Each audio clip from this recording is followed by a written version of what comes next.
datang segera,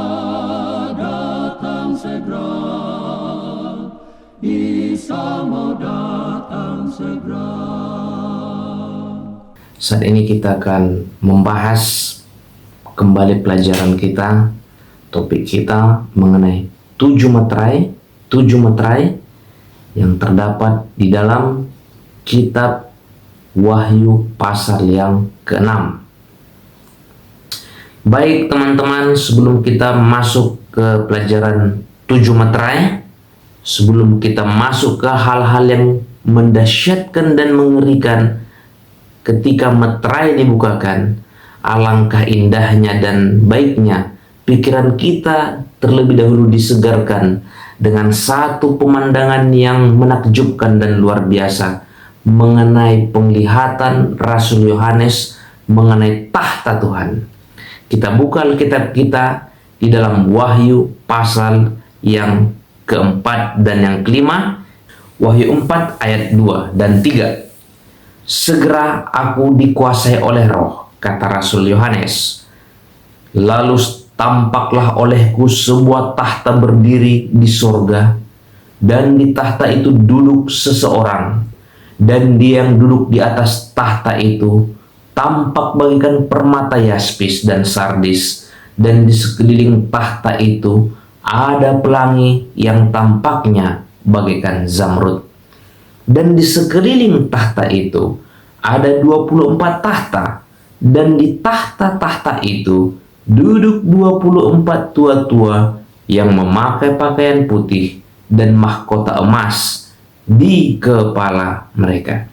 Ini sangat luar biasa dan sangat menarik, diawali oleh satu pemandangan yang luar biasa dan menakjubkan mengenai keberadaan Allah di tahtanya yang mengendalikan segala sesuatu dari sana. Di sekeliling tahta Tuhan juga disebut ada 24 tua-tua. Siapa 24 tua-tua ini? Untuk mendapatkan sedikit gambaran mengenai siapa ke-24 tua-tua dan apa pekerjaan mereka, kita ingat-ingat kembali kepada kisah ketika Tuhan memerintahkan Musa untuk mendirikan bait suci di bumi ini. Tuhan memberikan instruksi kepada Musa supaya Harun di dalam pekerjaannya ketika melayani di bait suci dibantu oleh 24 tua-tua, tentu dari garis keturunan Harun, ketika menyelenggarakan pelayanan bait suci agar terus rapi dan berjalan baik. Jadi ke-24 tua-tua ini ya membantu pelayanan di dalam bait suci. Itulah pekerjaan dari 24 tua-tua ini. Menurut Ibrani pasal 8 ayat yang kelima, bait suci yang ada di dunia ini di zaman Musa itu adalah mahakarya Tuhan. Replika bait suci yang ada di dunia ini adalah replika atau gambaran dari bait suci yang ada di surga, di mana Tuhan kita Yesus Kristus melayani sebagai imam besar kepada kita. Ayatnya boleh kita baca Ibrani 8 ayat yang kelima. Pelayanan mereka adalah gambaran dan bayangan dari apa yang ada di sorga, sama seperti yang diberitakan kepada Musa ketika ia hendak mendirikan kemah. Ingatlah demikian firman-Nya, bahwa engkau membuat semuanya itu menurut contoh yang telah ditunjukkan kepadamu di atas gunung itu. Jadi sangat jelas ya, bait suci yang ada di bumi ini dibuat berdasarkan pola atau contoh dari bait suci yang ada di surga menurut firman Tuhan. Jadi ke-24 tua-tua di dalam penglihatan Rasul Yohanes yang ada di surga di sekeliling tahta itu adalah orang-orang yang membantu pelayanan Yesus Kristus di bait sucinya di surga. Di sistem bait suci zaman Musa ada 24 tua-tua, yaitu rombongan imam dari garis keturunan Harun yang membantu menyelenggarakan kebaktian di bait suci Tuhan. Maka begitu juga dalam pelayanan bait suci di surga, ada 24 tua-tua yang dekat dengan tahta Tuhan. Ya, sangat menarik untuk mengetahui siapa mereka. Kita tidak tahu siapa mereka, dan Alkitab tidak menyebut siapa mereka, tapi kita bisa menebak-nebak kira-kira siapa orang-orang ini. Nanti kita akan singgung sedikit ya mengenai 24 tua-tua ini. Selain 24 tua-tua yang berada di sekeliling tahta itu, firman Tuhan juga mencatat bahwa ada keempat makhluk yang ada sangat dekat dengan tahta itu. Kita baca firman Tuhan, Wahyu 4 ayat yang ke-6 dan yang ke-7. Dan di hadapan tahta itu ada lautan kaca bagaikan kristal di tengah-tengah tahta itu, dan di sekelilingnya ada 4 makhluk penuh dengan mata di sebelah muka dan di sebelah belakang. Adapun makhluk yang pertama sama seperti singa, makhluk yang kedua sama seperti anak lembu, makhluk yang ketiga mempunyai muka seperti muka manusia, dan makhluk yang keempat sama seperti burung nasar yang sedang terbang. Dan keempat makhluk itu masing-masing bersayap 6 sekelilingnya, dan di sebelah dalamnya penuh dengan mata. Dan dengan tidak henti-hentinya mereka berseru siang dan malam, Kudus, Kudus, Kuduslah Tuhan Allah yang Maha Kuasa, yang sudah ada, yang ada, dan yang akan datang. Menarik untuk mengetahui siapa keempat makhluk yang sangat dekat dengan posisinya dengan tahta Allah ini. Banyak petunjuk firman Tuhan. Salah satunya artinya yang tidak perlu memerlukan tafsir adalah bahwa benar keempat makhluk itu adalah malaikat Tuhan yang sangat unik dan berbeda dengan malaikat-malaikat lain yang posisinya sangat besar dan spesial. Firman Tuhan menyebut nama mereka adalah serafim, malaikat bersayap 6. Mari kita lihat beberapa pemikiran lain mengenai siapa 4 makhluk di dalam Wahyu pasal yang keempat ini. Berikut penjelasan yang lain. Keempat makhluk ini juga adalah lambang dari atribut-atribut ketuhanan atau lambang dari sifat-sifat ketuhanan. Makhluk yang pertama disebut seperti singa. Singa memiliki kuasa. Tentu Tuhan kita Yesus Kristus, dia juga disebut singa dari Yehuda. Lambang dari kekuatan, martabat, dan kehormatan dan kuasa. Kemudian makhluk yang kedua adalah lembu. Lembu lambang dari pelayanan dan pengorbanan.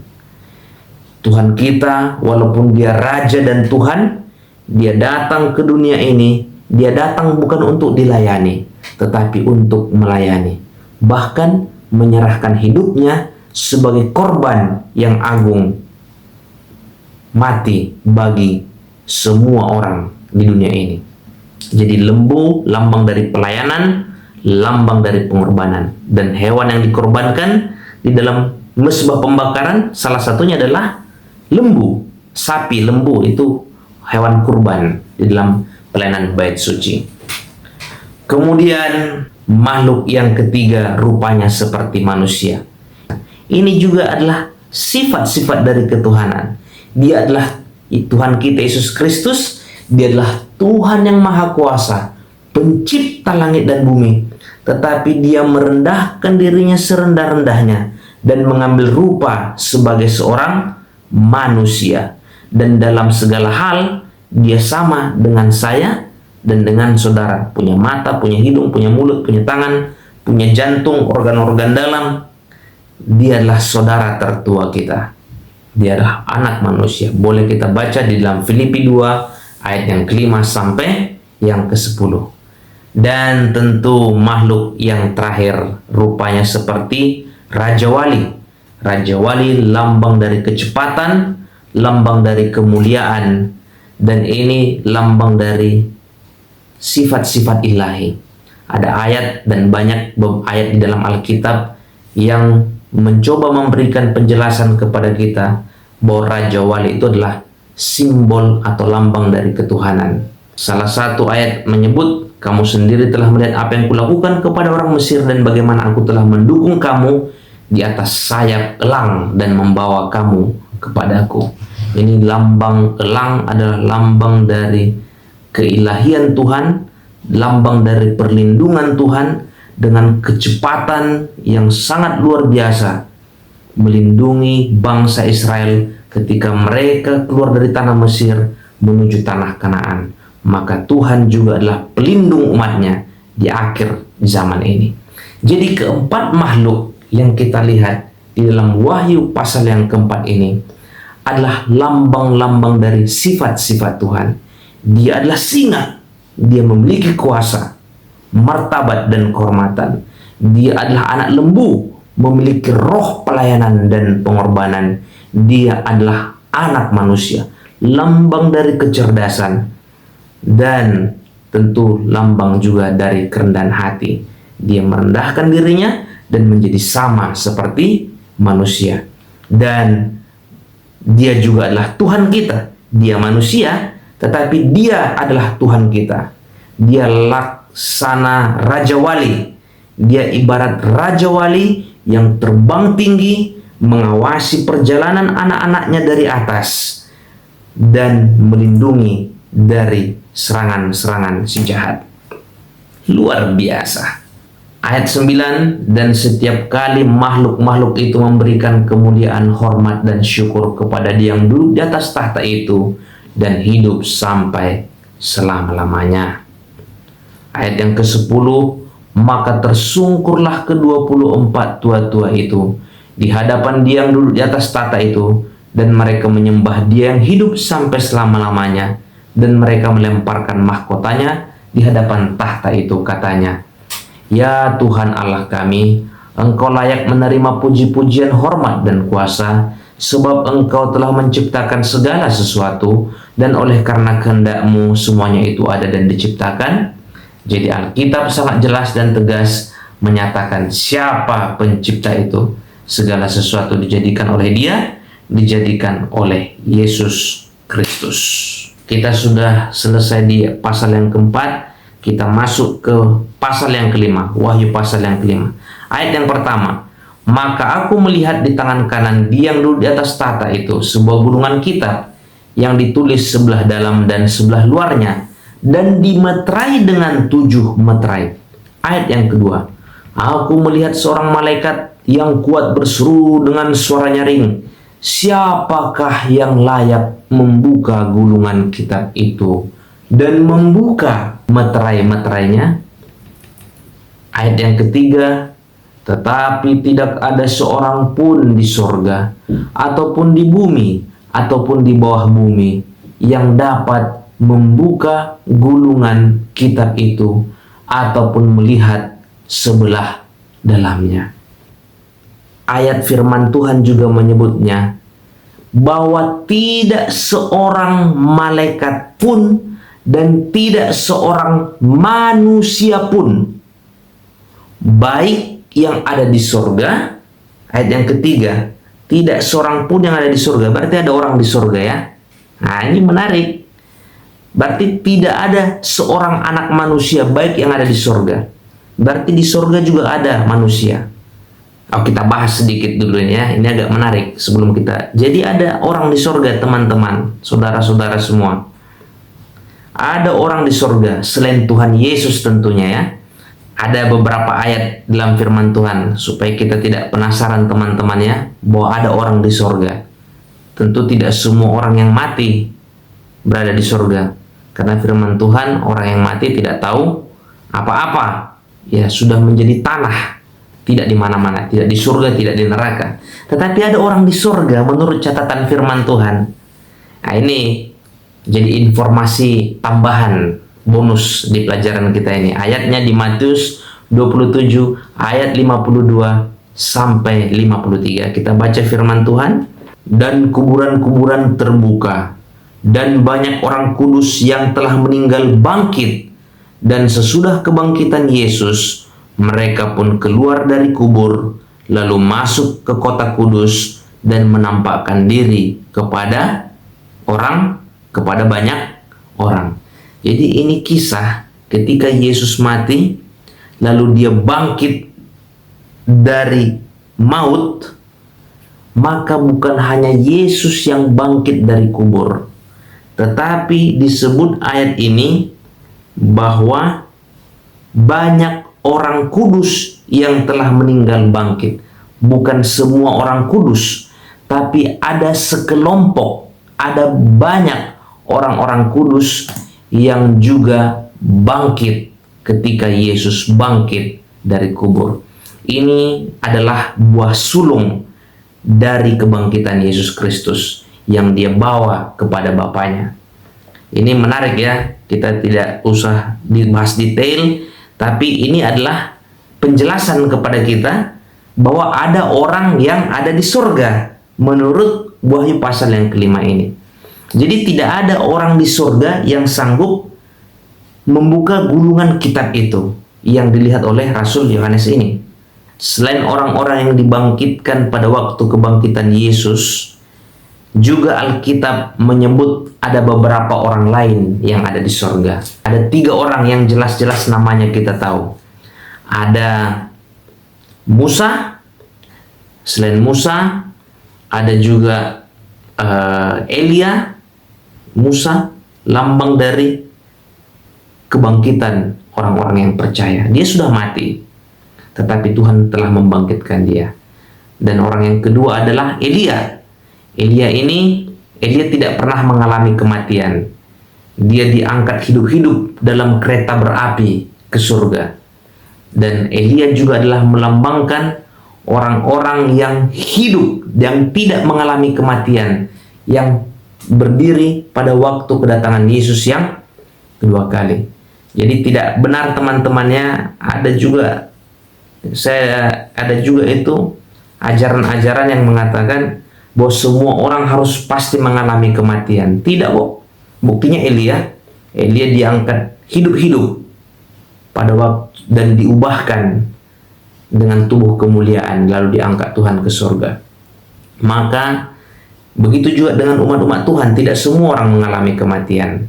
Pada waktu kedatangan Yesus yang kedua kali, kalau kita bertahan dan setia tentunya ya, pada waktu kedatangan Yesus yang kedua, tidak semua kita akan mengalami kematian, tapi akan diubahkan hidup-hidup dengan tubuh kemuliaan, dan saudara-saudara kita yang telah mati dibangkitkan juga dan diberikan tubuh kemuliaan, lalu kita akan bersama-sama diangkat menyongsong Tuhan di angkasa.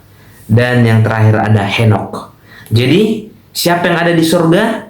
Pertama Musa, Henok, Elia, dan sekelompok orang yang turut dibangkitkan pada waktu Yesus bangkit dari kubur. Inilah yang ada di surga. Mungkinkah mereka ini salah satu dari 24 tua-tua ini? Kalau tebakan saya, barangkali Musa, Elia, atau Henok adalah salah satu yang menjabat dalam kelompok di antara 24 tua-tua yang melayani di bait suci surga di sekeliling tahta Tuhan kita Yesus Kristus.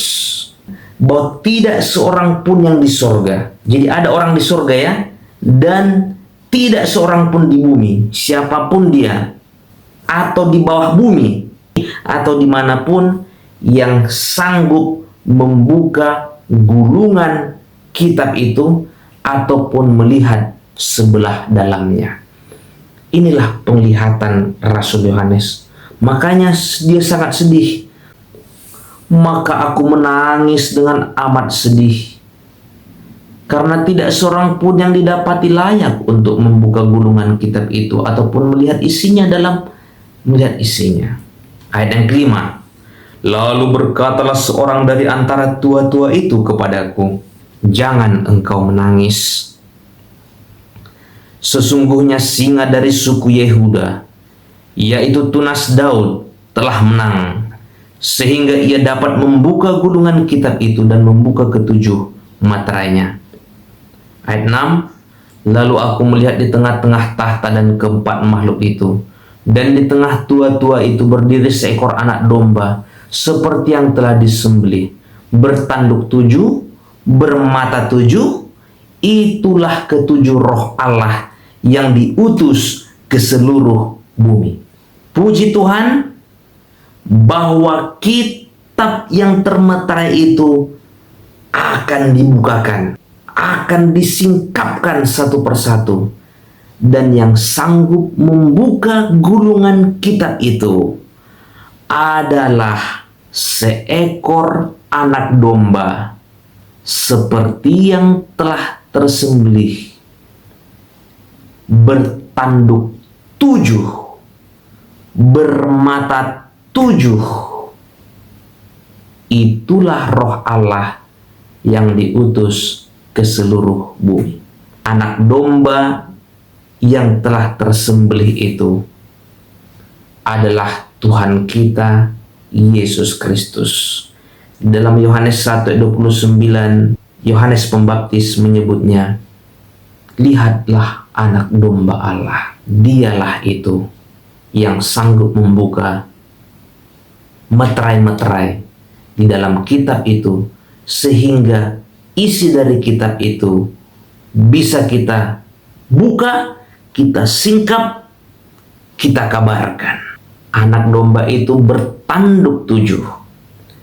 Ya, jangan kita bayangkan dalam imajinasi kita ada domba bertanduk 7. Ya, boleh saja sih dalam imajinasi kita, tetapi yang lebih penting adalah kita mengerti lambang dan artinya. Angka 7 seperti yang sudah kita bahas sebelumnya, itu adalah lambang dari kehadiran Tuhan, lambang dari penyertaan Tuhan, lambang dari kuasa Tuhan yang memelihara umatnya di segala zaman. Ada 7 periode jemaat, dan di setiap zaman, di setiap periode ada tanduk Tuhan di sana. Artinya ada kedaulatan Tuhan di sana yang memelihara umatnya. Ada rohnya di sana. Tidak ada satu zaman pun di bumi ini tanpa sepengetahuan Tuhan di dalamnya.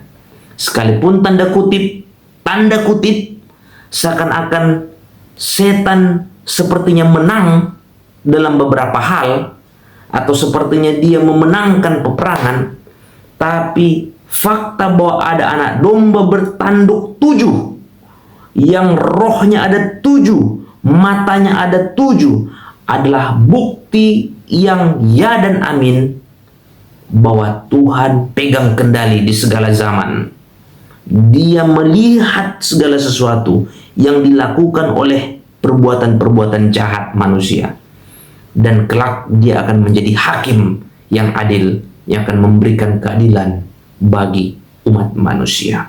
Ayat yang ke-8, ketika ia mengambil gulungan kitab itu, tersungkurlah keempat makhluk dan ke-24 tua-tua itu di hadapan anak domba itu, masing-masing memegang kecapi dan cawan emas penuh dengan kemenyan. Itulah doa orang-orang kudus. Ya, jadi kemenyan dan asap dupa yang naik ke atas itu lambang dari doa orang-orang kudus. Doa kita nyampai kepada Bapa adalah karena jasa Yesus Kristus yang dilambangkan dengan kemenyan yang dibakar bersama-sama dengan di atas pedupaan itu. Jadi asapnya naik tapi juga menimbulkan aroma yang harum. Aroma yang harum itu adalah jasa-jasa dari Yesus Kristus. Tanpa jasanya, doa kita tidak berkenan kepada Bapa di surga. Tidak nyampe lah istilahnya, gantung di langit-langit. Tapi melalui jasa Yesus Kristus, orang yang paling hina di antara kita, doa-doanya sampai kepada Bapa di surga. Amin. Ayat 9. Dan mereka menyanyikan suatu nyanyian baru, katanya, engkau layak mengambil gulungan kitab itu dan membuka meterai-meterainya, karena engkau telah disembelih, dan dengan darahmu engkau telah membeli mereka bagi Allah, tiap-tiap suku dan bahasa dan kaum dan bangsa. Amin. Melalui darah Yesus Kristus, orang Batak juga punya kesempatan mengenal Yesus. Orang Jawa, semua orang Nias, orang Papua kah, siapa? Kita semua punya akses kepada Bapa di surga melalui jasa Yesus Kristus. Jadi teman-teman, keselamatan kita bukan karena garis keturunan siapa kita atau darah siapa yang ada pada kita, tetapi keselamatan kita itu diukur oleh karena darah Kristus. Inilah yang banyak yang dianut oleh orang-orang Yahudi, teologi-teologi Yahudi. Mereka percaya keselamatan mereka itu karena mereka orang Yahudi spesial. Jadi menganggap golongan darah tertentu itu punya akses khusus, punya jaringan orda, orang dalam masuk surga. Tidak teman-teman, kita bisa masuk dan menghadap Bapa kita di surga hanya melalui darah Yesus. Adakah darah Yesus di hati kita, di pikiran kita? Kita tanyakan itu dan renungkan. Ayat 10, dan telah membuat kita kepada Allah kita sebagai raja-raja dan imam-imam, dan kita akan memerintah di atas bumi. King James Version, and has made us unto our God kings and priests, and we shall reign on the earth. Kita akan memerintah di bumi ini. Tapi kapan? Nah, ini pelajaran menarik lagi. Kapan? Tentu ini setelah kedatangan Yesus yang kedua kali. Masa 1000 tahun nanti, setelah lewat masa 1000 tahun di surga. Dan kita akan memerintah di bumi ini sebagai raja. Nanti kita akan bahas di topik yang berbeda. Dan tanpa berlama-lama lagi, mari kita lihat satu persatu gulungan kitab yang dibuka materainya itu. Saya berdoa semoga Tuhan berbelas kasihan menolong sahabat-sahabatku yang menyaksikan siaran ini, dan Tuhan kiranya menolong bibir hambanya si penjahat dan si pendosa ini. Tuhan kiranya melayakkan, menyembuhkan, supaya kata-kata yang keluar ini adalah atas belas kasihan Tuhan yang akan memberkati teman-temanku yang menyaksikan sharing ini. Ketika meterai itu terbuka satu persatu di Wahyu pasal 6, kita akan diberkati di dalam nama Yesus. Amin. Kita buka materainya. Let's go. Kita masuk ke pembukaan 7 meterai yang ada di Wahyu pasal 6. Ini pelajaran ini menarik ya. Kembali 7 meterai. Apa angka 7? Saya sudah berupaya mulai dari awal sampai sekarang mencoba menyampaikan berulang-ulang angka 7 untuk memberi kesan kepada pikiran teman-teman yang melihat bahwa angka 7 itu adalah 7 periode waktu jemaat atau 7 periode zaman ini. Apapun yang terjadi di dalamnya, fakta bahwa ada 7 roh Allah, ada 7 tanduk Allah, 7 mata anak domba yang tersembelih itu adalah jaminan bahwa Tuhan mengendalikan peristiwa setiap periode, setiap zaman. Di segala zaman ada mata Tuhan yang selalu mengawasi kita, perbuatan-perbuatan kita. Oke? Maka begitu juga 7 meterai. Setiap meterai terbuka adalah pernyataan Tuhan kepada kita yang disingkapkan kepada kita apa yang terjadi di setiap zaman. Kita mulai dari Wahyu pasal yang ke-6 ayat yang pertama. Kita buka Alkitab kita.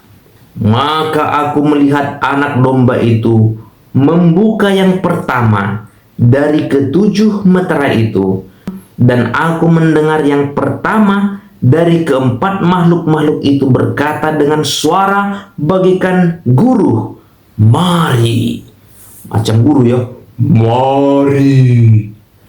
Ayat 2. Dan aku melihat sesungguhnya ada seekor kuda putih dan orang yang menungganginya memegang sebuah panah, dan kepadanya dikaruniakan sebagai sebuah mahkota.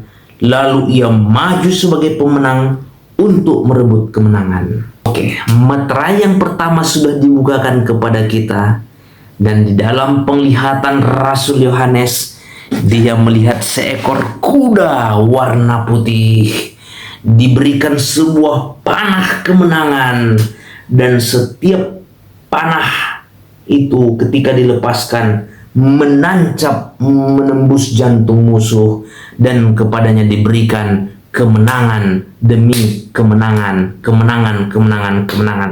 Apa artinya itu? Kuda putih yang sedang memegang panah kemenangan itu.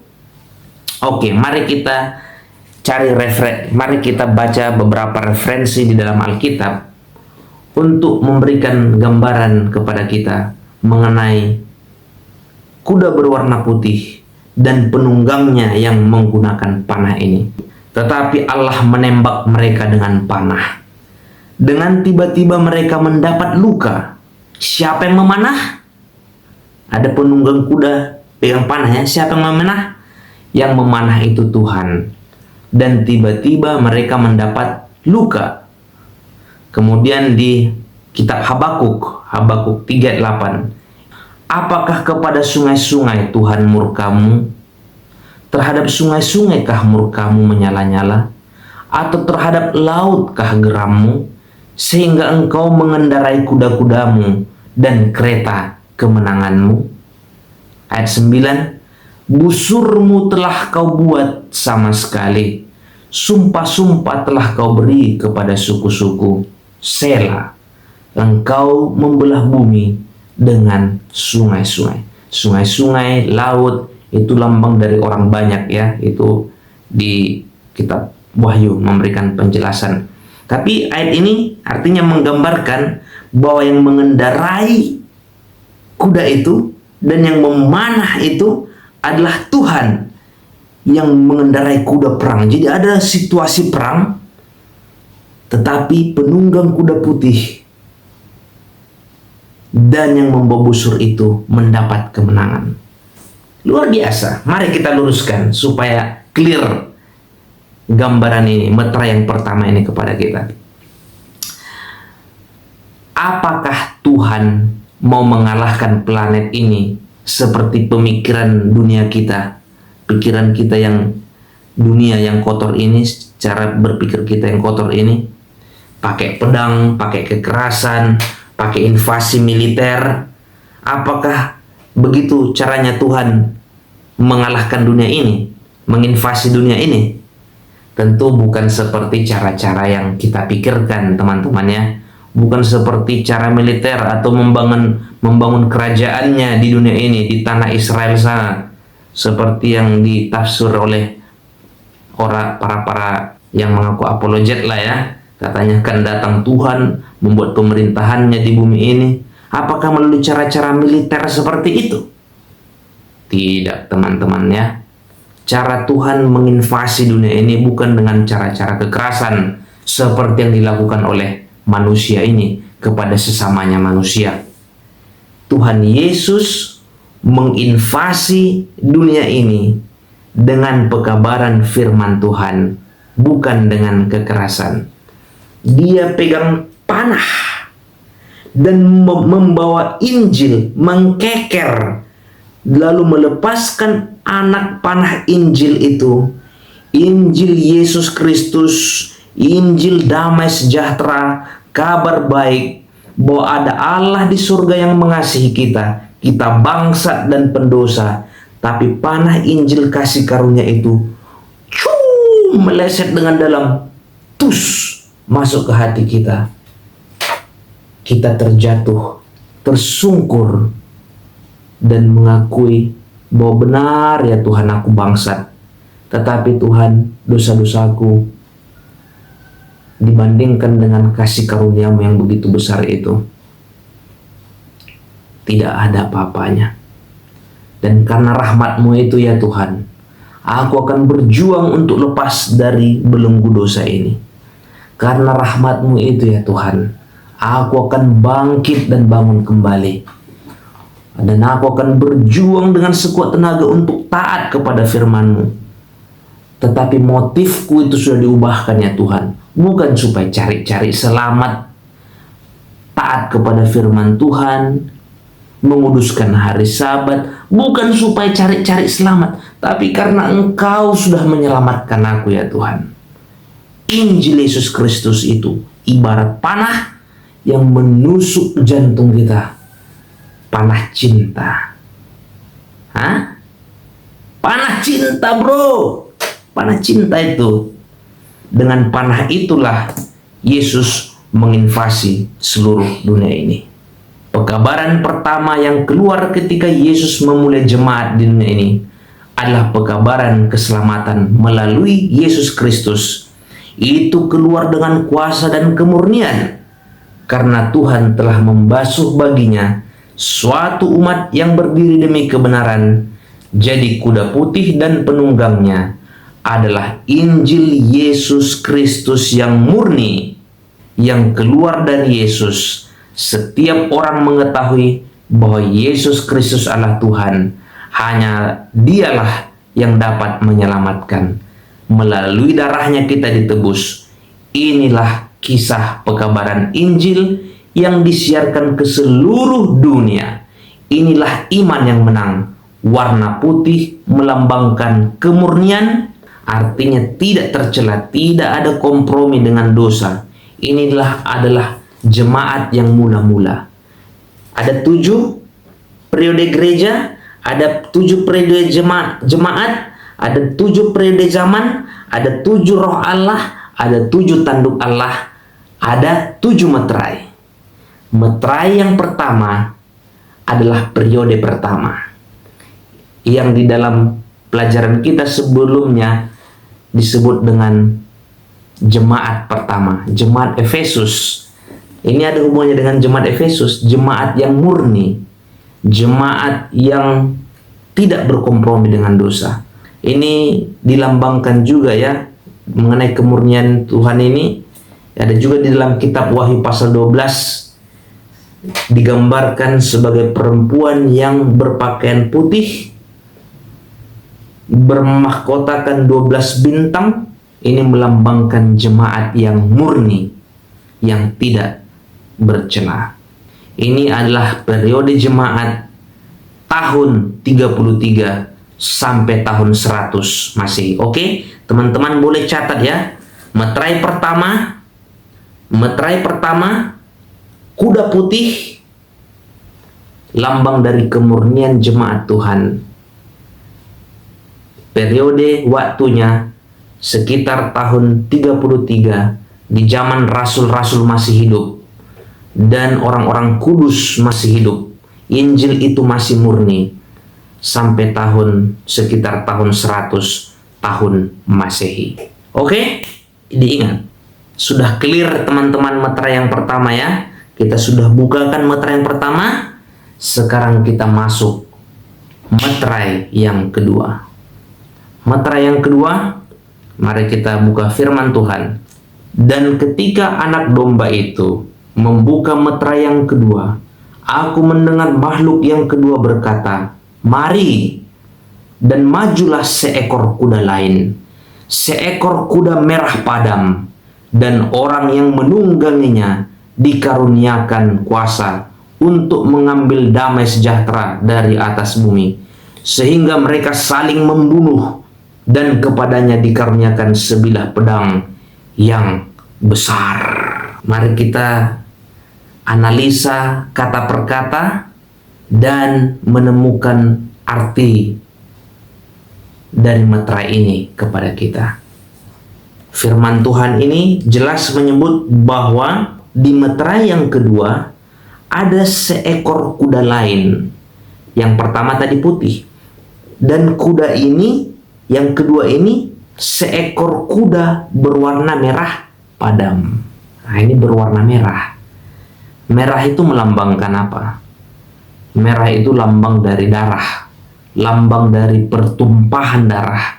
Dan orang yang menungganginya dikaruniakan Tuhan kuasa untuk mengambil damai sejahtera dari bumi, sehingga mereka saling membunuh, dan kepada penunggangnya diberikan sebilah pedang yang besar. Pedang di dalam firman Tuhan melambangkan apa? Di dalam kitab Efesus pasal 6, firman Tuhan lambang dari pedang. Pedang melambangkan firman Tuhan, itu sangat jelas di kitab Efesus pasal yang ke-6. Pedang firman Tuhan itu yang dipegang oleh penunggang kuda merah, itulah letak permasalahannya. Firman Tuhan ini, yaitu pedang besar itu, yang dicatat dalam Efesus pasal 6 sebagai firman Tuhan, tujuannya dimaksudkan Tuhan sebenarnya adalah untuk memberikan damai sejahtera kepada kita. Itu membawa kesembuhan kepada kita. Pedang itu sebenarnya untuk menyunat kedagingan kita. Sebenarnya itu tujuannya. Kalau diterima dengan rendah hati, akan membersihkan kita, menyembuhkan kita. Tetapi kalau ditolak, maka sebaliknya akan menyebabkan penganiayaan dan kematian.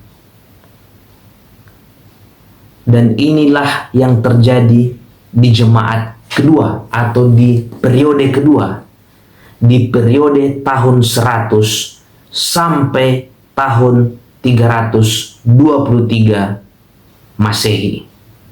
Ini adalah periode berdarah dan kelam di dalam sejarah umat Tuhan.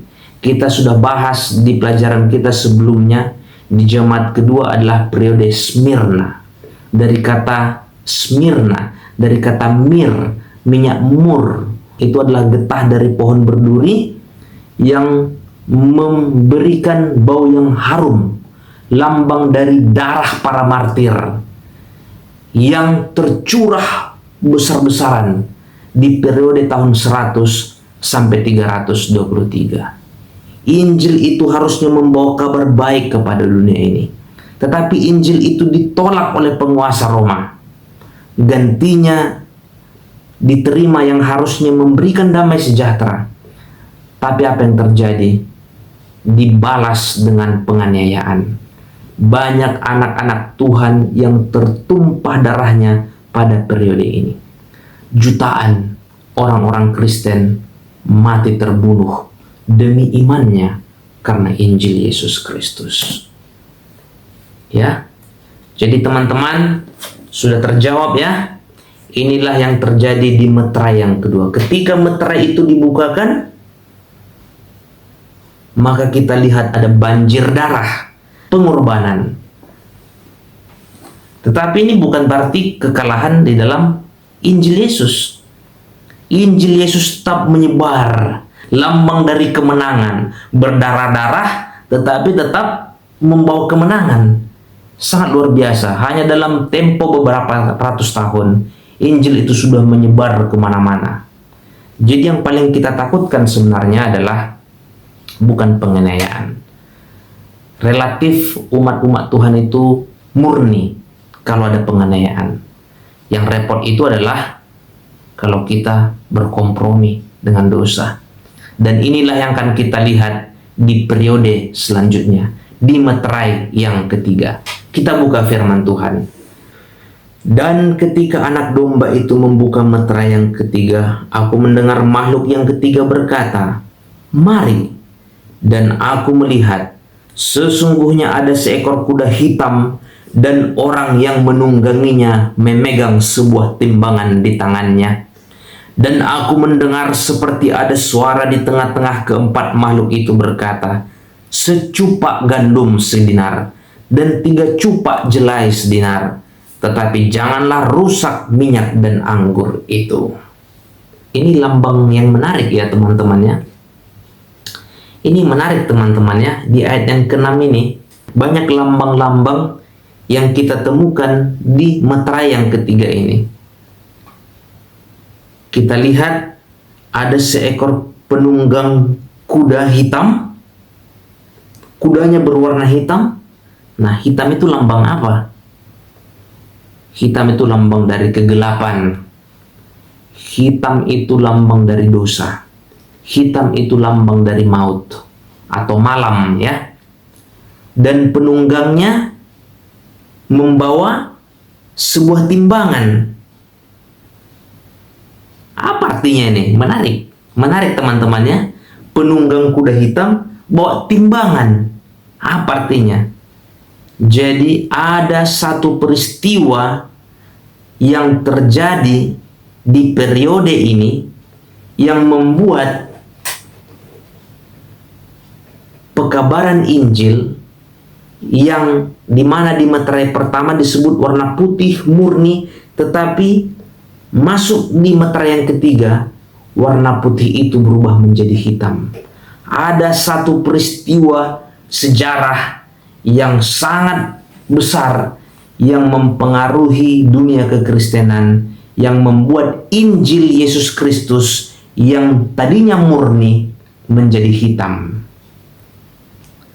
Dan luar biasa, di periode ini firman Tuhan juga mencatat di ayat yang ke-6 ada suara di tengah-tengah keempat makhluk itu berkata, secupak gandum sedinar, 3 cupak jelai sedinar. Apa artinya ini? Tapi jangan rusakkan minyak dan anggur itu. Apa artinya ini? Apa sih arti anggur dan minyak? Apa sih arti gandum dan jelai dalam firman Tuhan? Anggur dan minyak, kedua lambang ini adalah lambang dari berita Injil. Sementara gandum juga adalah lambang dari Yesus Kristus. Gandum, sang roti hidup, yang juga adalah lambang dari firman Tuhan. Yesus lahir di Bethlehem. Bethlehem itu artinya keranjang roti. Ya, Yesus berkata, "Akulah roti hidup." Yohanes 6 ayat 35. Tetapi menarik teman-teman, di periode ini harga roti mahal. Lihat, harga roti, harga gandum, harga Injil Yesus Kristus sangat mahal. Di periode meterai yang ketiga, roti surga, sang gandum itu, yang diberikan cuma-cuma kepada umat manusia, di periode meterai yang ketiga, harganya menjadi sangat mahal, sangat langka, sangat mahal. Kemudian ada juga di sini lambang dari jelai. Apa itu jelai? Jelai itu adalah ini bukan asli makanan pokok kita ya. Ini jelai ini makanan pokok orang Timur Tengah sana. Di Imamat 23 10-11, tanaman jelai ini biasanya digunakan sebagai persembahan unjukan. Jadi ketika orang selesai memohon memanen jelai, kita nggak tahu apa jelai itu ya. Saya ambil gambarnya dari internet. Jadi ketika orang-orang dulu di sana itu selesai panen, mereka akan ambil sebagian lalu akan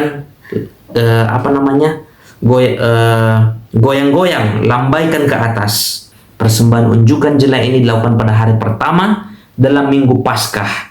Jadi ini sebenarnya kalau kita ingat-ingat lambang dari kebangkitan Yesus, karena Yesus bangkit pada hari Minggu. Persembahan unjukan dan jelai adalah hasil pertama yang juga adalah lambang bahwa panen yang lebih besar akan segera tiba. Jadi ini lambang dari kebangkitan Yesus. Menurut catatan firman Tuhan disebut sebagai yang sulung.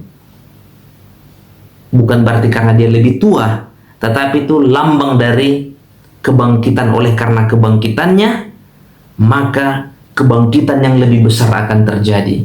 Melalui jasa-jasanya akan umat-umat Tuhan yang percaya akan dibangkitkan. Ya. Jadi pada periode ini disebut gandum yaitu Injil Yesus Kristus dan jelai. Harganya sangat mahal. Sangat mahal. Kebangkitan Yesus yang harusnya menjadi kemenangan dan sukacita dibuat sangat mahal harganya. Apa sih artinya ini teman-teman? Apa sih yang terjadi di meterai yang ketiga ini sehingga harga gandum dan jelai menjadi sangat mahal? Artinya berita Injil tentang keselamatan dalam Kristus mendapat tekanan yang berat. Namun puji Tuhan bahwa Allah masih tetap bekerja. Firman-Nya berkata, jangan rusak minyak dan anggur. Walaupun harga gandum mahal, harga jelai mahal, tetapi firman Tuhan juga berkata di ayat 6, jangan rusak minyak dan anggur. Apa artinya itu? Ini adalah lambang dari Roh Kudus yang dituangkan ke kaki Dian sehingga dunia memperoleh terang kebenaran. Dan anggur adalah simbol dari doktrin atau pengajaran. Ada satu ayat berkata jangan tuangkan anggur baru ke dalam kantung yang lama. Itu sebenarnya lambang dari Injil. Jadi jangan masukkan kebenaran baru kepada orang yang belum bisa berterima. Bejana itu atau kantong itu lambang dari pikiran. Anggur itu lambang dari firman Tuhan. Kalau belum merendahkan diri, masih menggunakan bejana lama, nggak akan nyampe kali-kalinya itu menerima kebenaran. Jadi harus dikosongkan dulu, harus rendah hati, harus dibasuh oleh Injil Yesus Kristus, lalu anggur yang murni itu atau kebenaran Injil itu sanggup masuk ke dalam pikiran kita. Anggur adalah simbol dari doktrin atau pengajaran. Jadi kuda hitam adalah satu periode di mana firman Tuhan menjadi langka. Ini masa di mana Konstantin mengawinkan kekafiran ke dalam kekristenan. Waktu di mana ada kompromi. Kisah 20 ayat 28 sampai 30. Ayat 29, aku tahu bahwa sesudah aku pergi, serigala-serigala yang ganas akan masuk ke tengah-tengah kamu dan tidak akan menyayangkan kawanan itu. Bahkan dari antara kamu sendiri akan muncul beberapa orang yang dengan ajaran palsu mereka berusaha menarik murid-murid dari jalan yang benar dan supaya mengikuti mereka. Sejak awal, tidak lama setelah zaman para rasul, pengaruh merusak masuk ke dalam jemaat Tuhan. Ya, ada kisah di dalam Kisah 8 ayat 9 sampai 10, seorang bernama Simon Magus yang mengira dapat membeli kuasa Tuhan dengan uangnya, dan Petrus menegurnya. Simon Magus ini berasal dari Sumeria. Ia membawa hikmat Babel. Ialah bapak aliran Gnostik, aliran Gnostik. Intinya dia mengecilkan peran Kristus daripada seharusnya, membuat harga gandum dan jelai mahal sehingga manusia bisa lebih besar dari dirinya. Gnostik adalah duri dalam daging di gereja awal. Gnostik adalah faktor pengendali hari ini, dan kita akan melihat dalam sharing yang akan datang. Kita akan melihat di pelajaran selanjutnya. Kita spill sedikit, nanti akan kita lihat pekerjaan-pekerjaan sejahat yang tersembunyi dalam gelap, tapi sebagai anak-anak terang kita akan telanjangi pekerjaannya di dalam judul seri kita, Secret Behind Secret Society. Nanti kita pelajari. Luar biasa teman-temannya, bagaimana kuda putih yang Injil yang warna putih bersih itu berubah total menjadi warna hitam. Kok bisa sih ini? Kok bisa sih ini? Apakah ini membingungkan kita? Tapi tidak perlu bingung teman-teman ya. Tidak perlu bingung. Seperti yang kita sampaikan di awal tadi. Walaupun sepertinya di dalam periode ini setan menang melalui pertobatan palsu Kaisar Konstantin. Dia mengubah total budaya kekristenan itu. Mengganti hari peribadatan yang sebenarnya adalah Sabat, dia ubah menjadi Minggu. Budaya-budaya kafir dimasukkan ke dalam gereja. Kita adalah imamat yang rajani, yang melalui jasa Yesus Kristus kita langsung kepada Bapa, Tetapi pada periode ini mulai digantikan oleh perantara manusia melalui jasa orang-orang kudus. Kita bingung kenapa bisa ini terjadi. Tapi kita tidak perlu khawatir. Ada 7 roh Allah. Artinya apa tadi angka 7? Sekalipun sepertinya setan menang di dalam merusak Injil Yesus Kristus, Tuhan tidak pernah benar-benar dikalahkan. Walaupun harga roti dan jelai mahal, tapi Roh Kudus Tuhan, minyak dan anggur itu masih dijaga oleh Tuhan. Masih ada umat-umat Tuhan yang setia di zaman ini. Jumlahnya tidak banyak, dia tersembunyi di balik layar, bergerak di bawah tanah, tetapi kebenaran Injil itu masih dijaga di sana. Ya, sebenarnya kita tidak perlu bingung kenapa Tuhan izinkan ini terjadi. Ada satu ayat di dalam kitab Daniel pasal 8 ayat 12 yang memberikan kepada kita informasi yang luar biasa, yang menyebutkan bahwa suatu kebaktian diadakan secara fasik menggantikan korban sehari-hari.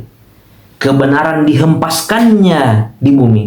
Apapun yang dibuatnya, semuanya berhasil. Daniel 8 ayat 12. Ya, kebaktian diadakan menggantikan korban sehari-hari.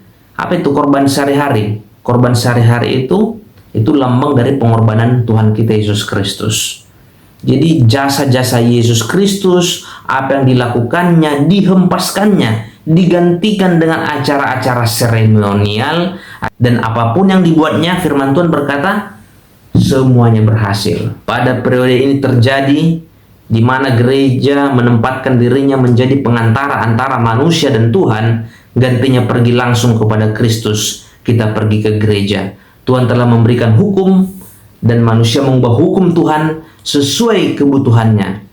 Ajaran gereja, Maria menjadi pengantara dan mengajarkan tidak seorang pun selamat kecuali melalui jasa Maria. Inilah ajaran-ajaran dimasukkan di periode Metra yang ketiga, yang membuat Injil yang murni, yang berwarna putih itu menjadi hitam, yang dilambangkan dengan kuda hitam yang penunggangnya memegang timbangan dan jualan. Dia jualan harga jelai dan harga gandum dibuat sangat mahal. Injil menjadi sangat mahal di periode ini. Pikiran orang dibingungkan dan dikaburkan. Harusnya orang datang kepada Yesus harus melalui jasa dan perantara manusia. Firman Tuhan jelas berkata, Kisah 4 ayat 12, dan keselamatan tidak ada dalam siapapun juga selain di dalam Dia. Sebab di bawah kolong langit ini tidak ada nama lain yang diberikan kepada manusia yang olehnya kita diselamatkan. Tapi jangan jadi tidak damai hati kita, teman-teman, ya. Kita ingat tadi bahwa Tuhan, sekalipun terjadi kerusakan di dalam Injil Yesus Kristus yang dirusak oleh manusia, tetapi Tuhan masih menjaga pengajaran yang sejati, bahwa Tuhan tidak mengizinkan minyak dan anggur itu dirusak. Pengajaran yang murni itu masih ada yang menjaga. Siapa mereka yang menjaga itu? Mereka adalah orang-orang Waldensia. Mereka adalah umat-umat Tuhan yang tetap menjaga dan mengkeep kebenaran itu. Ya, ini menarik, teman-teman. Siapa orang-orang Waldensia itu? Sejarah juga sudah banyak mengaburkan tentang mereka. Kalau kita buka di Wikipedia, yang muncul nanti ada seseorang bernama Peter Waldo yang baru kemudian muncul di abad-abad 1500-an atau abad keberapa itu. Itu yang mengatakan orang Waldensia dari sana. Itu bukan orang Waldensia, bukan orang Waldensia yang dari situ yang saya maksud dalam sharing ini. Ya, bukan. Orang-orang Waldensia itu berasal dari kata dasarnya valley, lembah. Mereka juga disebut orang-orang Vaudois, orang-orang lembah, orang-orang yang memisahkan diri. Mereka hidup di lembah.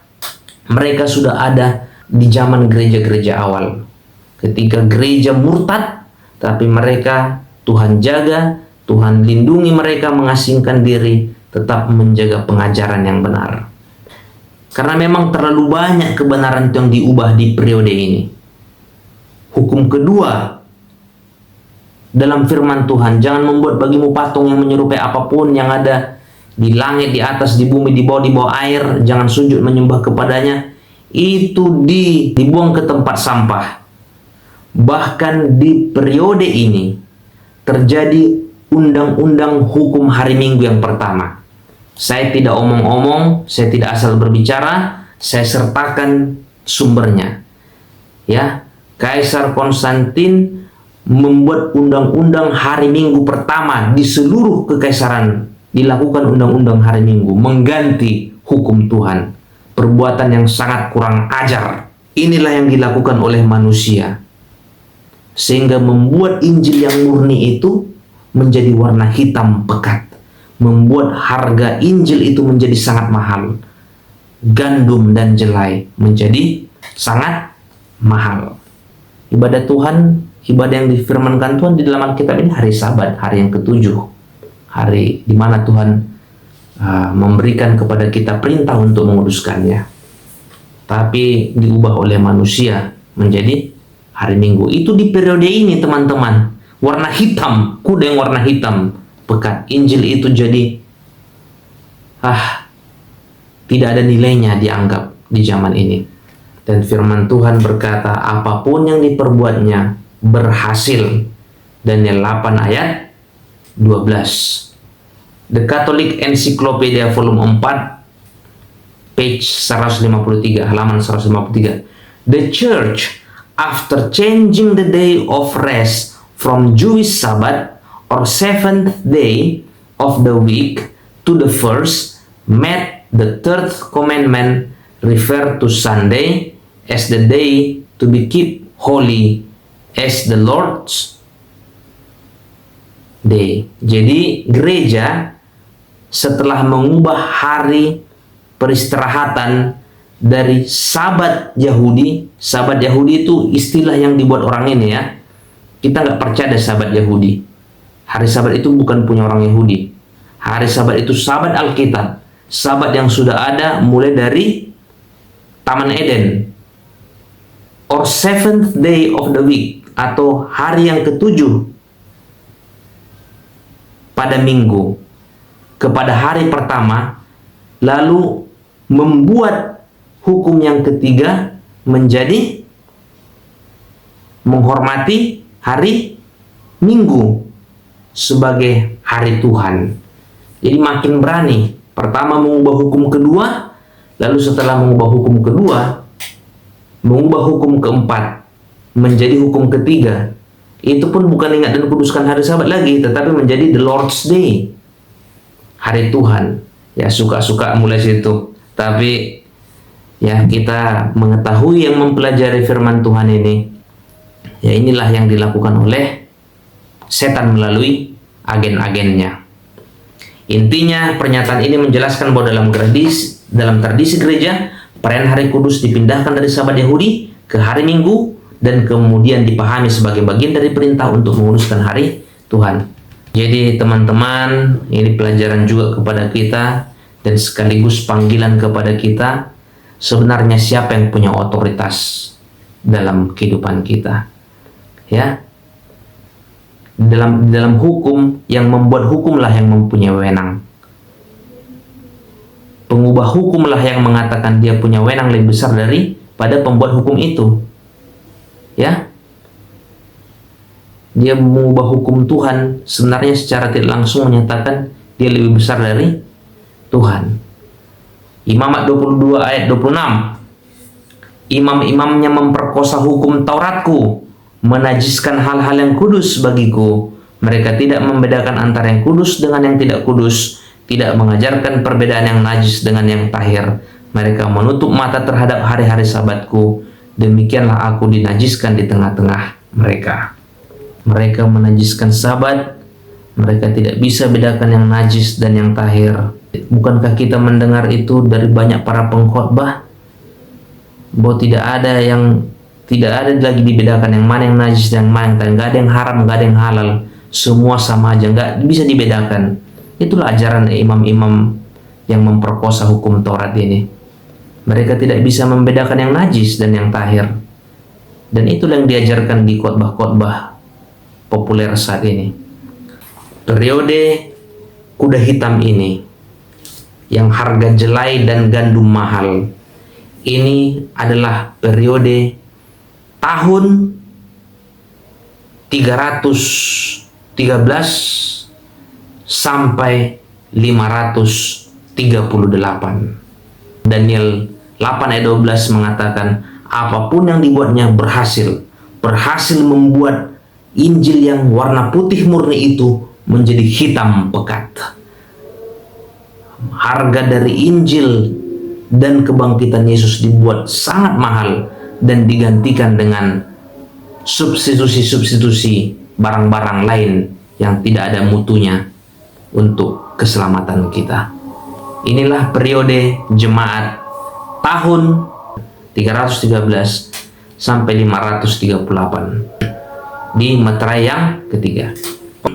Saat ini kita masuk kepada meterai yang keempat, Wahyu 6 ayat yang ketujuh. Meterai yang keempat, Wahyu 6 ayat yang ketujuh. Dan ketika anak domba itu membuka meterai yang keempat, aku mendengar suara makhluk yang keempat berkata, "Mari." Ayat yang ke-8, dan aku melihat sesungguhnya ada seekor kuda hijau kuning, dan orang yang menungganginya bernama Maut, dan kerajaan maut mengikutinya. Dan kepada mereka diberikan kuasa atas seperempat dari bumi untuk membunuh dengan pedang, dan dengan kelaparan, dan sampar, dan dengan binatang-binatang buas yang di bumi. Nah, di dalam King James Version, terjemahan warna hijau dan kuning ini adalah warna pucat atau warna kematian. Gak ada kehidupan, warna tidak ada kehidupan. And when he had opened the fourth seal, I heard the voice of the fourth beast say, "Come and see." Ayat 8, and I looked, and I behold a pale horse, kuda pucat, and his name that sat on him was Death, dan yang menungganginya dan nama yang duduk di atasnya adalah kematian. Yang menungganginya namanya kematian. And hell, dan Hades, dan neraka ya, dan maut mengikutinya. Kerajaan maut mengikutinya. Ada apa yang terjadi pada meterai yang keempat? Bagaimana kuda berubah total dari warna putih Injil yang murni, warna merah berdarah-darah, lambang pengorbanan, kematian, kemudian berubah menjadi hitam, dan sekarang telah berubah menjadi warna pucat atau warna kematian, dan yang menungganginya bernama kematian. Ini adalah gambaran Injil yang berubah total dari tahun 538 sampai 1517. Injil yang dikompromikan itu sudah kehilangan kuasanya, dan sekarang dia sudah berwarna pucat, berwarna kematian, bahkan digunakan untuk membantai anak-anak Tuhan, membantai sesama manusia. Ciri-cirinya, kepada mereka diberikan kuasa atas seperempat dari bumi untuk membunuh dengan pedang. Inilah yang dilakukan gereja di abad pertengahan, membunuh banyak anak-anak Tuhan yang percaya kepada Tuhan, yang mempertahankan kebenaran. Mereka itu orang Waldensia. Inilah mereka. Mereka itu orang-orang Waldensia, orang-orang Albigensia. Ciri-cirinya juga, ini ciri-ciri yang menarik teman-teman ya. Kepada mereka diberikan kuasa atas seperempat dari bumi. Kuasa manakah di muka bumi ini yang berkuasa atas seperempat, kurang lebih seperempat muka bumi ini? Tidak lain dan tidak bukan, kita tidak ragu, itu adalah gereja Roma yang kepadanya diberikan kuasa atas bumi ini. Sebagian besar bumi ini dia membunuh dan menganiaya para pengikut Tuhan yang setia. Mereka adalah orang-orang Waldensia, orang-orang Albigensia. Firman Tuhan yang harusnya memberikan kehidupan sekarang digunakan untuk membawa kematian kepada orang lain, menggunakan simbol-simbol suci untuk melaksanakan maksud-maksud keji dan pembantaian. Perang salib yang sebenarnya firman Tuhan tidak pernah mengajarkan untuk membantai atau membunuh sesama manusia. Dan dengan kelaparan dan sampar. Lapar atas apa? Lapar atas firman Tuhan. Pada periode sebelumnya harga gandum dan harga jelai dibuat sangat mahal.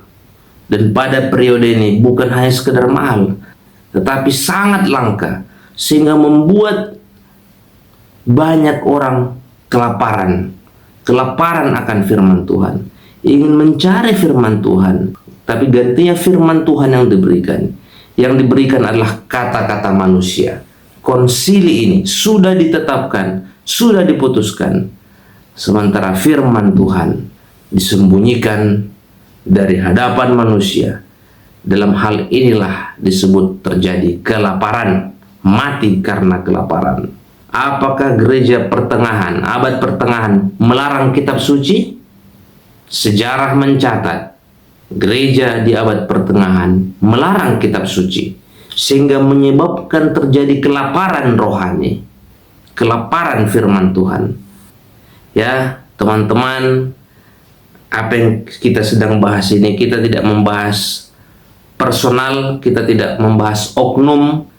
Yang kita bahas adalah suatu sistem yang digunakan oleh lawan kebenaran untuk menyerang kebenaran, untuk menyerang Tuhan dan firman-Nya.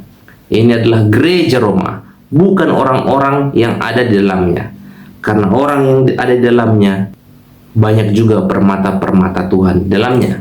Fakta sejarah menyatakan bahkan para reformator yang terbaik itu berasal dari gereja Roma. Jadi kita tidak pernah menyerang personalnya, tapi adalah sebuah sistem yang korup yang digunakan untuk melawan Tuhan dan melawan umat-umat Tuhan dan melawan firman Tuhan.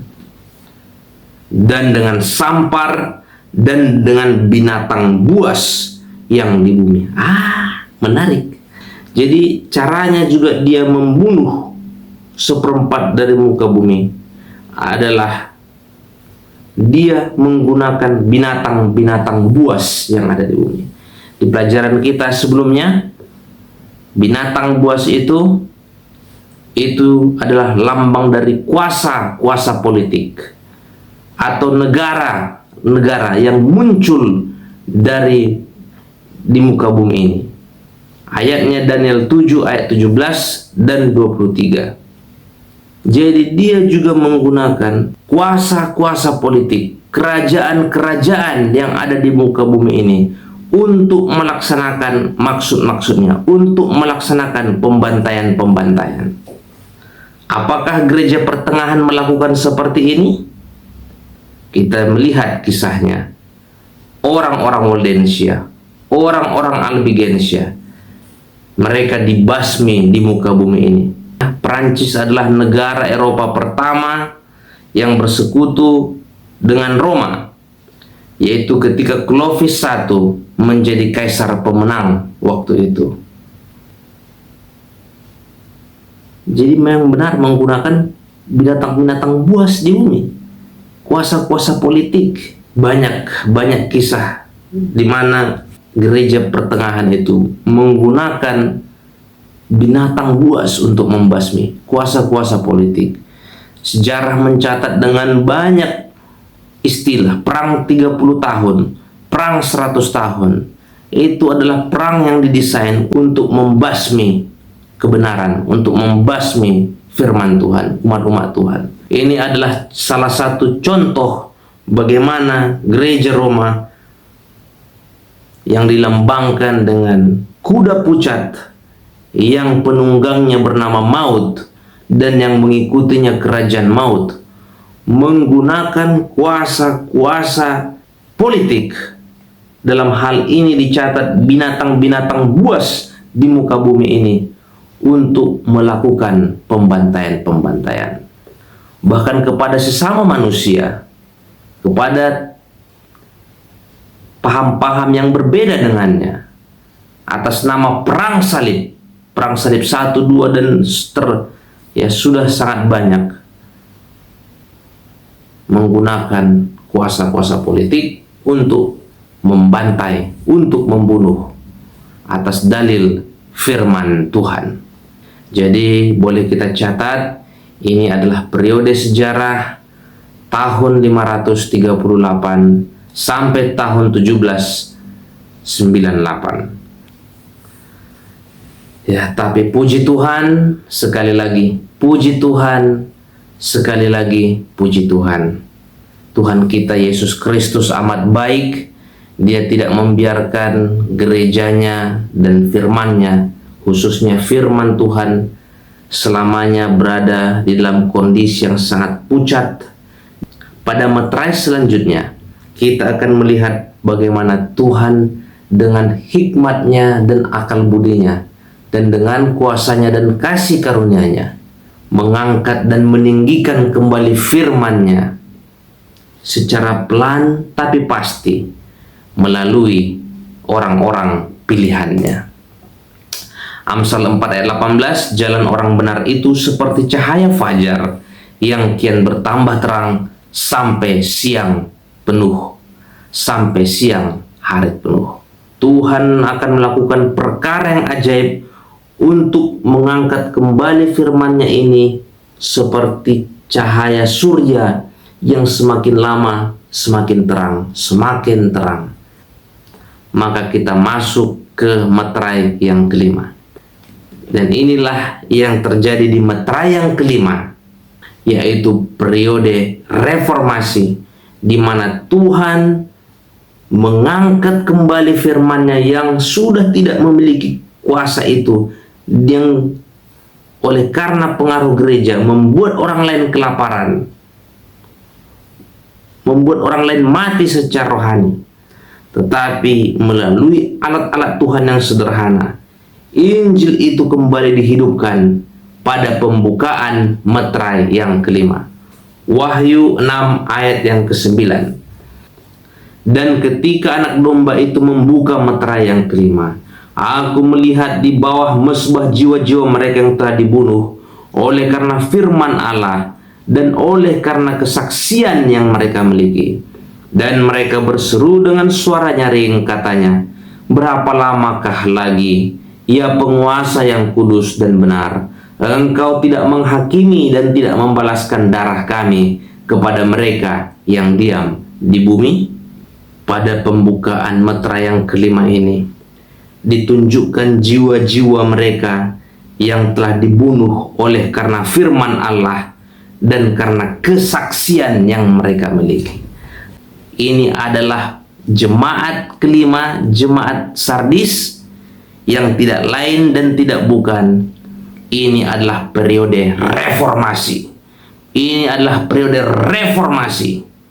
Firman yang sudah sangat pucat itu yang mengalami kematian, kini dibangkitkan kembali dengan semangat yang luar biasa di dalam jiwa anak-anak Tuhan yang senang bersaksi. Walaupun mereka mengalami kematian. Siapa mereka? Kita bisa menyebut banyak nama yang dimulai sebelumnya, mulai dari matahari terbit di pagi hari yang dibawakan oleh John Wycliffe, terang kebenaran itu makin lama makin bersinar. Dibawa ke Bohemia para penginjil-penginjil dari Inggris dan diterima oleh Johannes Huss. 100 tahun kemudian Tuhan membangkitkan Martin Luther. Pada zaman itu John Knox membawa kembali ke Inggris. Dari Inggris dibawa terus, semakin bersinar. Dalam buku The Pope and the Council, page 117, halaman 117. Like the successive strata of the earth, covering one another, so layer after layer of forgeries and fabrications was piled up in the church. Buku The Pope and the Council, halaman 117.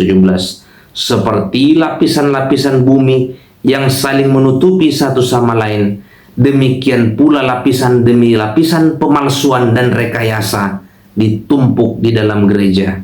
Dan Tuhan dengan kasih karunia-Nya membuka lapisan-lapisan itu melalui perantaraan anak-anaknya yang setia. Inilah mereka yang berjubah putih pada meterai yang kelima ini. Apakah mereka melakukan dengan sempurna? Pekerjaan mereka tidak sempurna, tetapi mereka melakukan pekerjaan besar. Mereka menghidupkan kembali pengetahuan tentang Injil Yesus. John Huss, Wycliffe, Tyndale, semua orang memberikan nyawanya demi kebenaran. Martin Luther berani berkata, ini salah, dan kita harus membetulkannya. Dan kita lihat suatu pernyataan yang sangat luar biasa yang membangkitkan roh keteguhan hati kepada orang membaca kisahnya. Pernyataan yang luar biasa yang pernah disampaikan oleh Martin Luther. Di sini saya berdiri, saya tidak bisa berbuat lain. Tahun 1521. Lalu muncul John Calvin. Apakah ajarannya sempurna? Kadang-kadang membingungkan juga. Dia mengajarkan predestinasi, tetapi dia menghidupkan satu pengetahuan dan terang yang ia miliki. Ia mengajarkan kebebasan hati nurani, bahkan melalui pengaruh dan ajarannya. Undang-undang dasar Amerika Serikat seluruhnya didasarkan atas pemikiran Johannes Calvin bahwa manusia harus bertanggung jawab sendiri kepada Tuhan atas segala keputusan yang dibuatnya. Itulah dasar seluruh undang-undang dasar Amerika Serikat dari Calvinisme. Ada yang salah dari ajarannya? Ya, predestinasi. Itu tidak firman Tuhan, itu tidak Alkitabiah. Tetapi banyak dari ajaran yang lain yang menjadi berkat bagi dunia ini.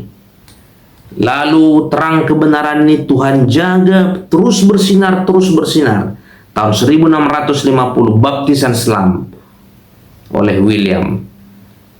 Semua kebenaran yang luar biasa ini datangnya dari Alkitab.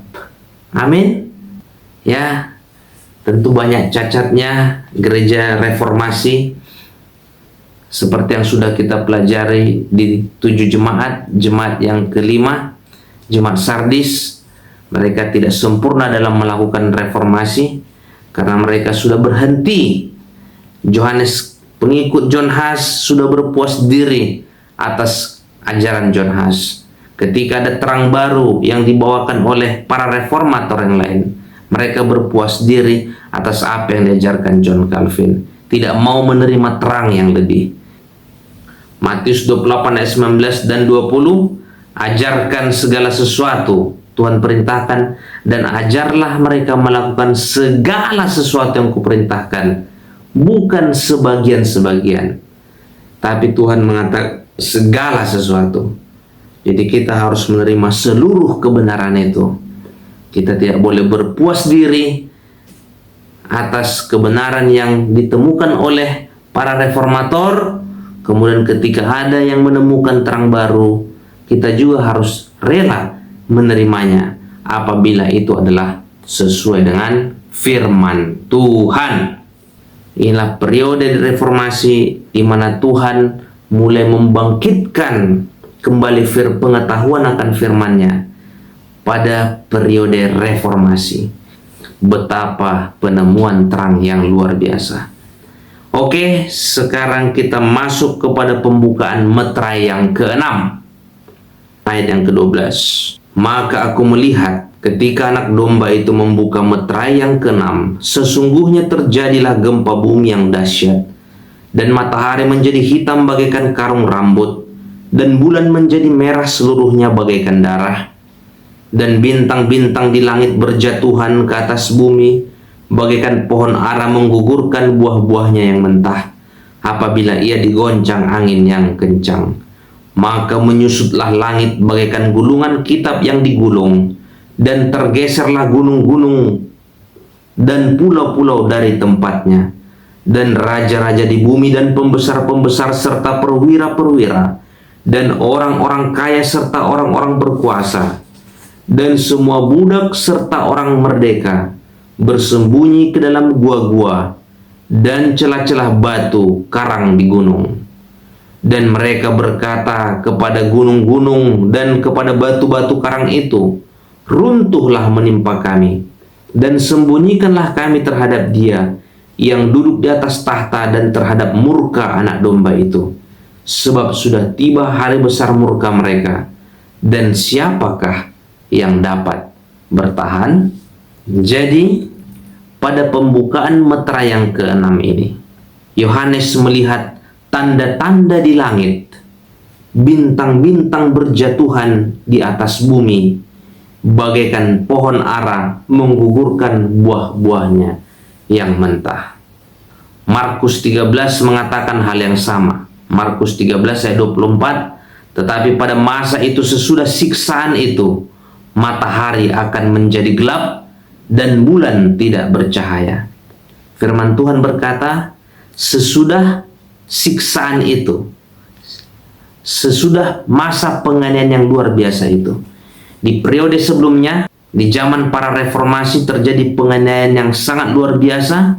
Banyak para martir yang mati. John Huss dibakar hidup-hidup. Firman Tuhan, setelah masa penganiayaan yang luar biasa itu, ketika umat Tuhan disapu bersih dari muka bumi ini, pada mulai dari abad pertengahan, dimulai dari inkuisisi, pembantaian yang luar biasa, bahkan sampai pada puncaknya pada penganiayaan di masa reformasi. Setelah masa penganiayaan ini, firman Tuhan yang berakhir kurang lebih tahun 1798, maka firman Tuhan berkata, matahari akan menjadi gelap, bulan tidak bercahaya. Sejarah mencatat dari hari gelap di New England dikenal oleh orang tua dan orang muda terjadi tanggal 19 Mei tahun 1780, menjelang pukul 11 siang, udara mulai gelap seolah malam tiba. Dimulai dari 11 siang. Ini sangat mengerikan ya, kalau kita bayangkan jam 11 siang, waktunya hampir menjelang tengah hari, tetapi ternak sudah kembali ke kandang, burung-burung sudah kembali ke sarang. Terjadi fenomena alam yang sangat mengerikan. Sesuai dengan apa yang dicatat oleh firman Tuhan, terjadi kegelapan. Terjadi juga peristiwa fenomena alam yang sangat mengerikan. Bintang-bintang berjatuhan. Tetapi berjatuhannya bukan acak. Ya, menurut sumber ini disebut bintang-bintang berjatuhan tetapi dari satu titik. Kemudian pada berdekatan pada peristiwa ini, terjadi juga gempa bumi yang dahsyat yang dicatat oleh sejarah, gempa bumi Lisbon. Tentu ada mungkin gempa bumi yang lebih dahsyat dari itu, tetapi menurut timelinenya ini sangat klop dengan nubuatan firman Tuhan. Inilah yang terjadi pada pembukaan meterai yang ke-6. Luar biasa, pada periode ini juga terjadi hal yang sangat luar biasa. Ini periode tahun 1782 sampai 1849. Seseorang yang bernama William Miller mulai menemukan sesuatu yang lain dalam Alkitab dan menemukan sebagian dari nubuatan besar yang ada dalam Alkitab, khususnya yang tercatat dalam Daniel 8 ayat 14. sampai lewat 2300 petang dan pagi. Lalu tempat kudus itu akan dipulihkan dalam keadaan yang wajar. Ia menghitung dari nubuatan yang indah tentang Mesias, tentang Yesus, dan pemulihan bait suci. Dan hasil dari hitung-hitungannya, hasil dari penyelidikannya, dia mulai mengajarkan bahwa Yesus akan datang tahun 1844. Di tahun 1840-an sekelompok orang percaya menyebut diri pengikut Advent. Mereka bukan gereja masih Advent hari ke-7. Siapa mereka? Mereka berasal dari setiap denominasi, interdenominasi. Orang yang percaya bahwa Kristus akan datang segera. Mereka pengikut Baptis, Metodis, Presbyterian, Christian Connection. Semuanya ada di sana. Ya. Lebih dari 200 pendeta dari berbagai gereja percaya dengan pelajaran ini yang menghidupkan nubuatan kembali. Jadi rasa dan kerinduan untuk mempelajari firman Tuhan, mempelajari nubuatan sangat besar pada periode ini. Ya, walaupun apa yang mereka harapkan terjadi pada tahun 1844, Yesus akan datang ke bumi ini, tidak terjadi. Tapi setidaknya kejadian tahun 1844 membuka pengharapan akan kedatangan Yesus yang kedua kali. Dan William Miller adalah pembawa berita bagi penetapan kembali nubuatan dan peranan nubuatan dalam sejarah kekristenan. Kita urutkan lagi teman-teman ya, bagaimana Tuhan dalam pembukaan meterai kelima keenam membangkitkan kembali kebenaran, terang kebenaran firman-Nya. 1370 otoritas Alkitab John Wycliffe, 1400 penurutan kepada Tuhan John Huss, 1517 keselamatan oleh kasih karunia Martin Luther, 1555 kebebasan hati nurani Johannes Calvin, 1650 baptisan Selam Williams, tahun 1705 keilahian Kristus John Wesley, dan 1844 pengharapan akan kedatangan Yesus yang kedua kali oleh William Miller. Luar biasa, luar biasa. Semua kebenaran agung ini kembali kepada pemikiran kekristenan, kemudian pemulihan terakhir harus terjadi yang menyambut seluruh kebenaran, hukum Tuhan, ajaran tentang kematian, kesehatan, semua kebenaran-kebenaran agung itu terbuka. Bagaimana kita harus hidup, apakah ukuran dari tuntunan Tuhan, semua ini harus dipulihkan.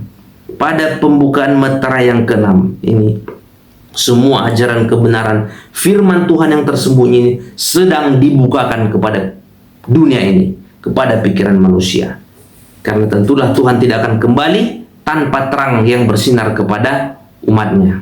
Kebenaran harus dipulihkan, lalu Kristus pun akan datang. Jadi teman-temanku, inilah yang terjadi pada pembukaan meterai yang ke-6 ini. Pada pembukaan meterai yang ke-6 ini, firman Tuhan itu sudah berada pada posisi terang terbaiknya, sehingga tidak ada sebenarnya alasan bagi kita untuk tidak mengerti firman Tuhan.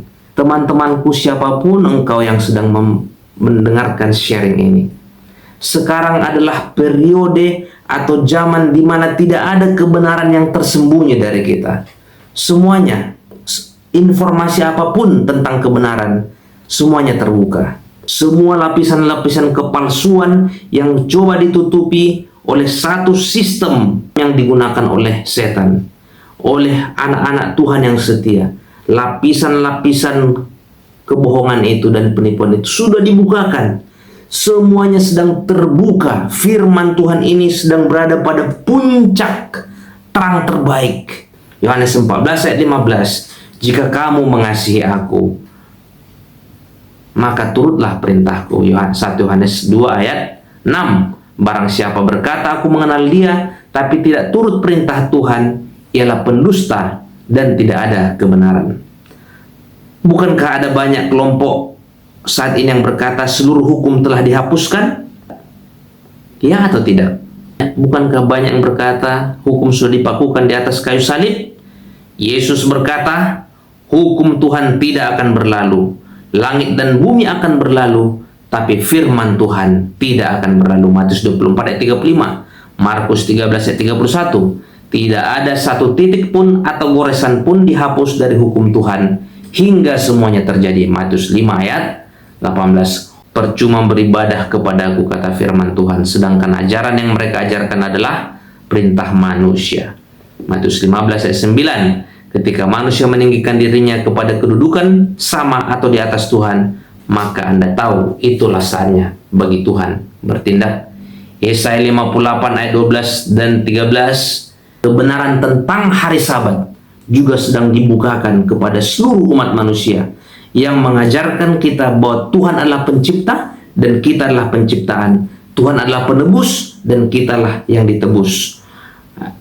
Yesaya 58 ayat 12. Engkau akan membangun reruntuhan yang sudah berabad-abad, akan memperbaiki dasar yang diletakkan oleh banyak keturunan. Engkau akan disebutkan yang memperbaiki tembok yang tembus. Tembok yang tembus, tembok yang runtuh, yang dimulai dari gereja Pergamus, Tiatira, dan sudah dipulihkan sedikit demi sedikit oleh anak-anak Tuhan di Sardis, dan sudah dikokohkan kembali pada periode Philadelphia. Dan saat ini, sebelum kedatangan Yesus yang kedua kali, tembok yang tembus itu sudah diperbaiki dengan kokoh sesuai dengan ayat ini. Engkau akan disebutkan yang memperbaiki tembok yang tembus, yang membetulkan jalan supaya tempat itu dapat dihuni. Ayat 13.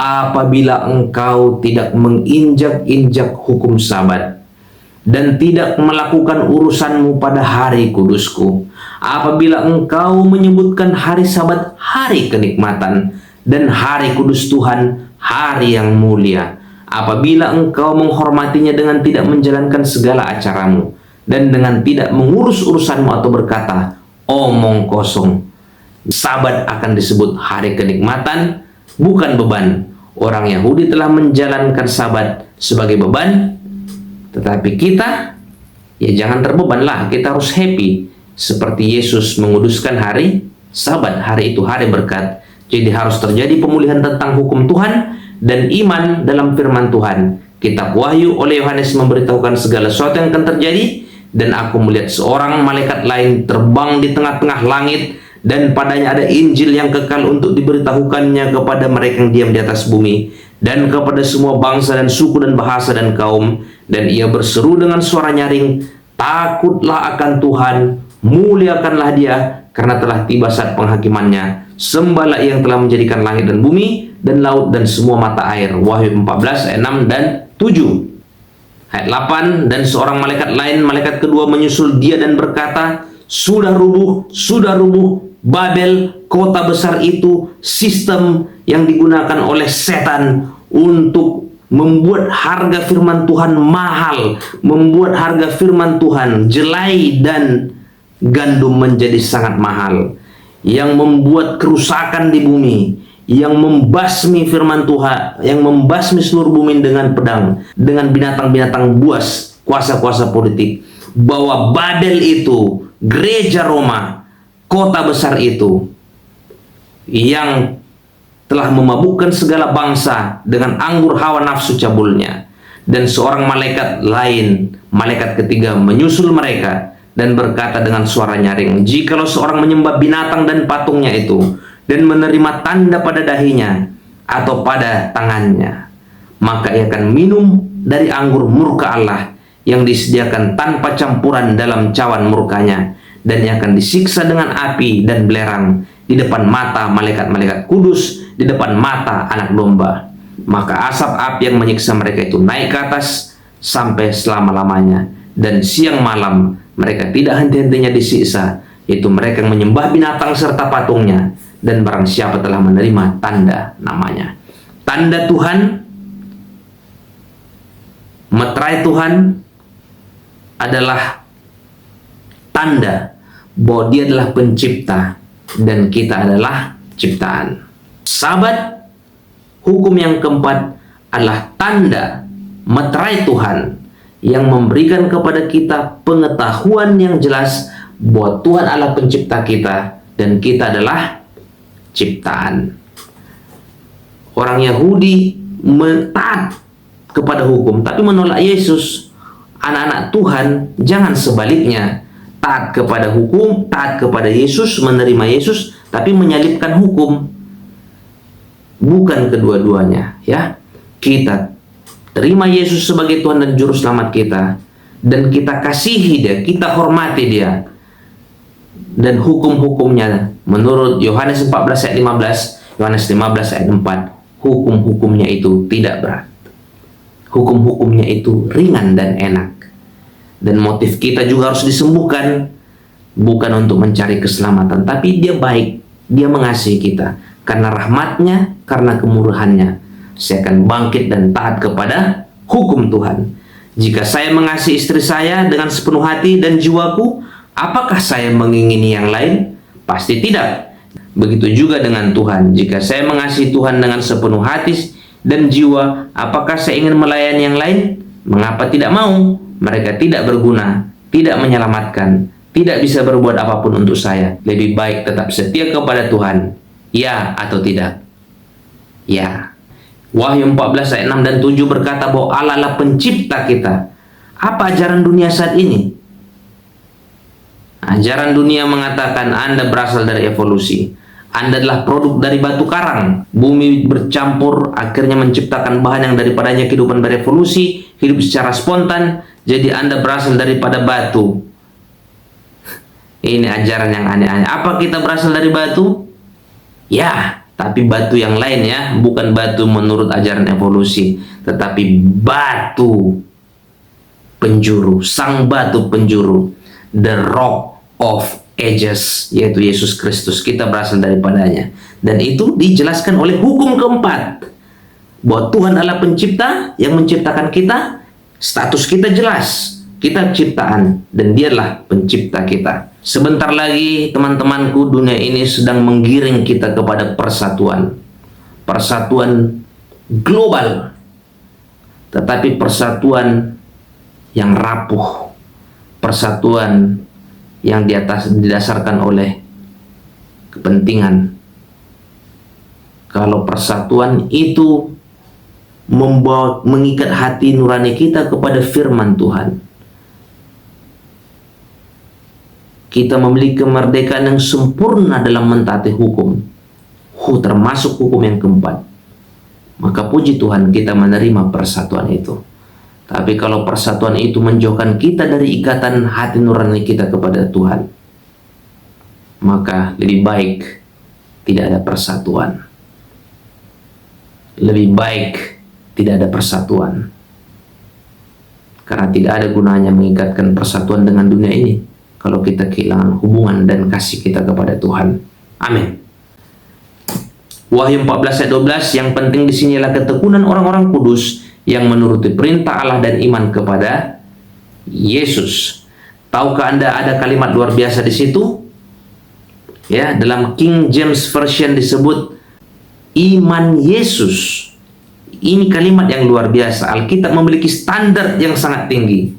Ya, teman-teman, tidak cukup memiliki iman di dalam Yesus, tidak cukup memiliki iman kepada Yesus, tapi menurut firman Tuhan ini, kita perlu memiliki iman Yesus, imannya Yesus, bukan sekedar beriman kepada Yesus, tapi memiliki the faith of Jesus, imannya Yesus. Iman seperti apa yang dimiliki Yesus? Dalam perseteruan terbesar, Yesus percaya kepada jasa-jasa Bapaknya.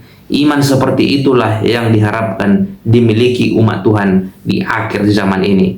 Apapun yang terjadi pada hidup kita, kita perlu percaya kepada Yesus sama seperti Yesus percaya kepada Bapaknya. Itulah iman Yesus. Wahyu 6 ayat 14, maka menyusutlah langit bagaikan gulungan kitab yang digulung, dan tergeserlah gunung-gunung dan pulau-pulau dari tempatnya. Kita sekarang ini hidup di antara meterai 6 dan 7. Dan peristiwa berikutnya ketika meterai yang terakhir dibuka, kita akan masuk ke meterai yang ke-7, teman-teman ya. Siap-siap ya. Meterai yang ke-7 dibukakan dan perjanjian Tuhan dibuka. Kerajaan menjadi hukum, artinya Yesus akan mengambil alih planet ini dan Ia akan datang kembali. Kita mengarungi sejarah, kitalah umat terakhir dalam pekabaran agung, ini. Oke, kita masuk ke meterai yang ketujuh. Wahyu 6 ayat 15, 16, dan 17. Kita baca firman Tuhan. Dan raja-raja di bumi dan pembesar-pembesar serta perwira-perwira, orang-orang kaya serta orang-orang berkuasa, semua budak serta orang merdeka bersembunyi ke dalam gua-gua dan celah-celah batu karang di gunung. Dan mereka berkata kepada gunung-gunung dan kepada batu karang itu, runtuhlah menimpa kami, dan sembunyikanlah kami terhadap Dia yang duduk di atas tahta dan terhadap murka anak domba itu. Sebab sudah tiba hari besar murka mereka, dan siapakah yang dapat bertahan?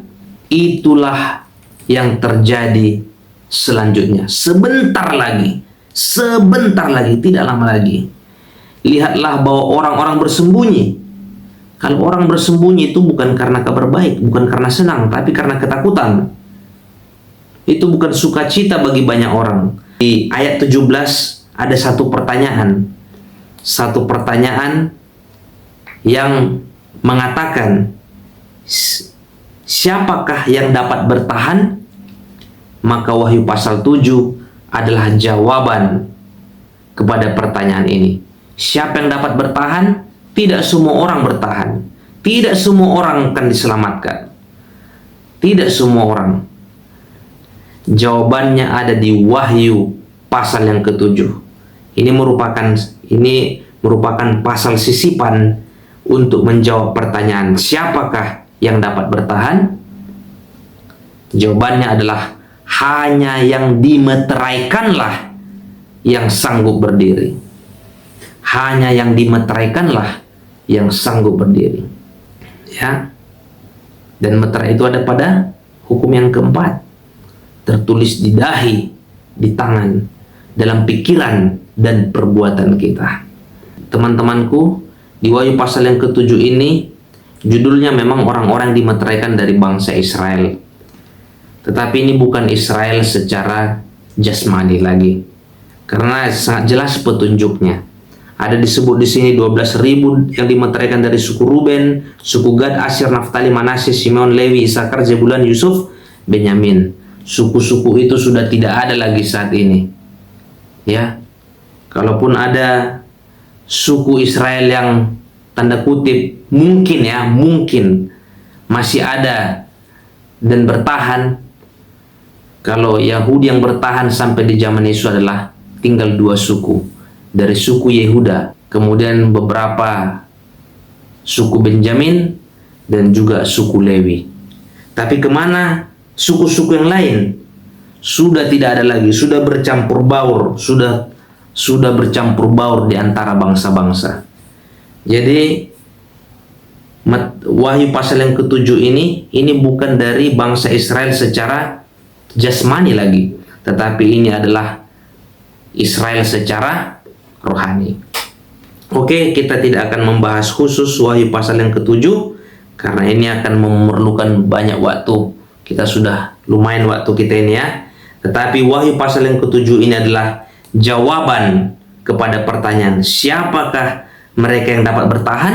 Jawabannya adalah orang yang dimeteraikan yang bisa bertahan. Teman-temanku, apakah Anda mau siap sedia sanggup berdiri menghadap tahta penghakiman Tuhan pada waktu kedatangan Yesus yang kedua kali? Apakah Anda mau berdiri?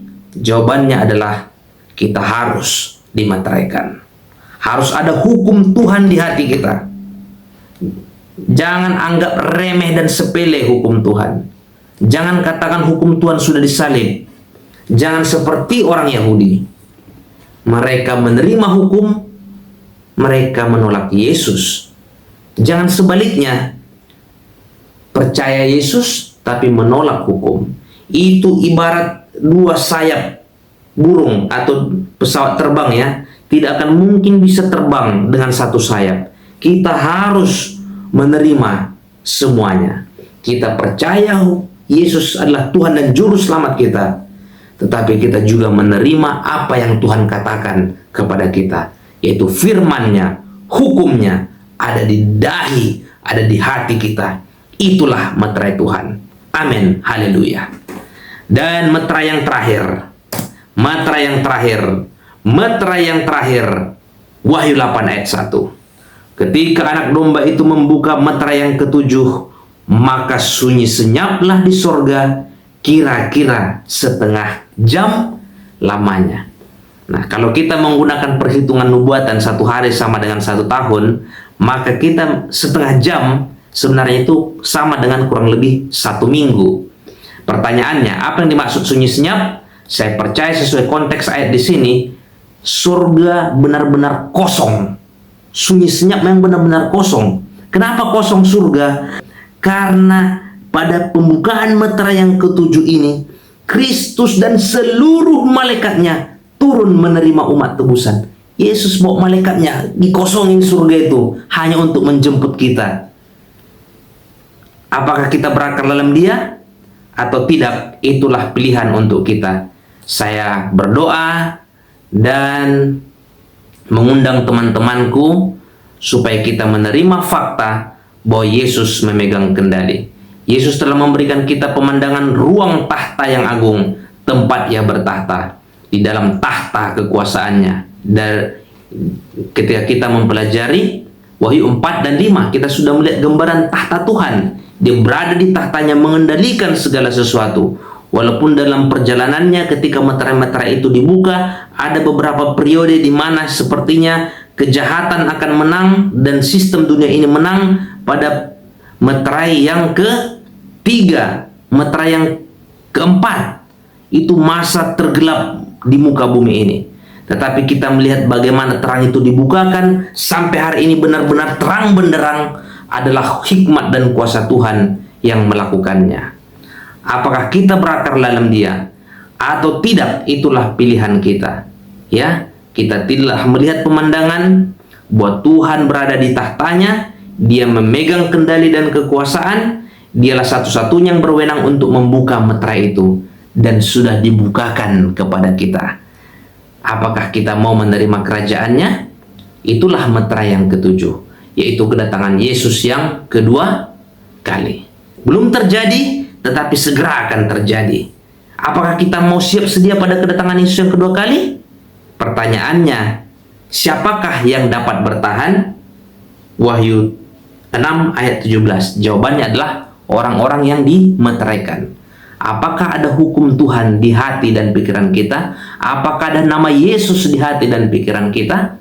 Itulah jawabannya, supaya kita dapat bertahan siap pada pembukaan meterai yang ketujuh, pada kedatangan Tuhan kita Yesus Kristus yang segera.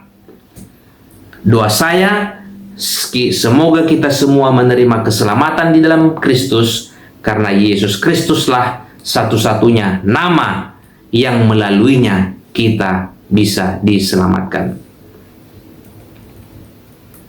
Puji Tuhan, demikianlah sharing pada hari ini. Semoga jadi berkat kepada temanku yang mendengarkannya, kepada mata yang menyaksikannya. Tuhan memberkati kita.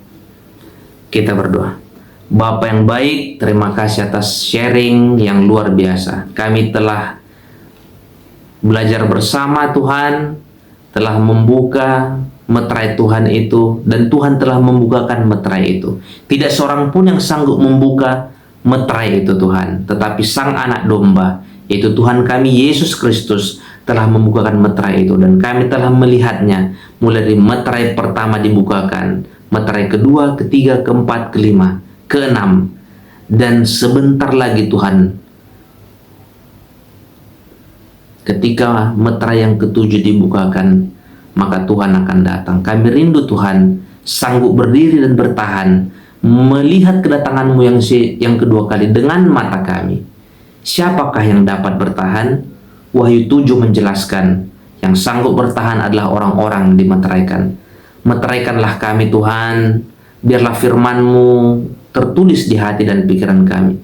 Berikan kerendahan hati kepada kami untuk menerima Yesus benar-benar sebagai Tuhan dan Juru Selamat kami. Sebagai Tuhan bukan dalam ucapan, tetapi akan nyata dalam ketaatan kami kepada apa yang Engkau katakan dalam firman-Mu. kepada hukum-hukum-Mu, sehingga nyatalah Tuhan, firman Tuhan itu, nama-Mu sendiri ya Tuhan, akan termeterai di dahi dan di tangan kami. Di dalam nama Tuhan Yesus kami berdoa. Amin.